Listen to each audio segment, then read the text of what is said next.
আমার বন্ধুরা ফোন করছে, বলছে ভাই তোর সপ্তমীর দিনের প্ল্যান কি? আমি বললাম ভাই প্ল্যান আমার কিচ্ছু নেই, আমার প্ল্যান হচ্ছে বাড়িতে বসে থাকা। বন্ধু বলছে কেন, কি হয়েছে? তা আমি বললাম আমার মা বলছে যে পুজো হচ্ছে 4 দিন, 4 দিনের মধ্যে তোর কাছে 1 দিনের টাকা বেঁচে আছে, তো তুই বাকি 3 দিন কি করবি? তো বিশ্বাস করো, আমি যখন এই কথাটা ওকে বলছি ভাবলাম যে দাঁতের ফাঁকেও শালা আমাকে বলে যে ঠিক আছে, তো টাকা ফাঁকার কোনো ব্যাপার নেই, তুই চলে আয়, আমার টাকায় ঘুরবি, আমি তোর একদিন খরচা করে নেবো। কিন্তু দাঁতের ফাঁকে কি অন্য কিছু দিয়েও শালা বললো না একবার।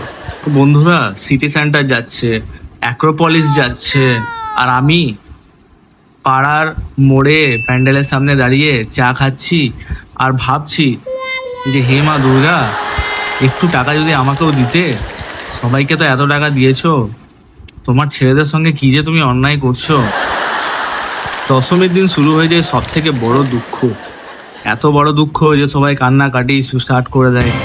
হ্যাঁ, আমারও দুঃখ হয়, আমিও কাঁদি, বাট আমি অন্য কারণে কাঁদি। আমি কাঁদি আবার খুশিও হই, কারণ পুজো শেষ মানে একটু হলেও আমার পকেটটা বাঁচবে, এবারে শান্তি পাবো আমি এবারে।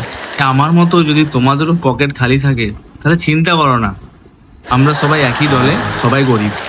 আর সবাই কমেন্টে লেখো যে এবার পুজোতে সবাই কত টাকা জমিয়েছো, কে কত টাকা জমিয়েছো। আর যদি কেউ একটু বেশি টাকা জমিয়ে ফেলেছো তাহলে প্লিজ আমাকে একটা হেল্প করবে, আমার জন্য একটা পাঞ্জাবি কিনে দেবে, সাইজ হচ্ছে এল। হ্যাঁ, অবশ্যই লাইক করো ভিডিওটাকে, সাবস্ক্রাইব করো, আর কমেন্টে গিয়ে লেখো কে কত টাকা জমিয়েছো।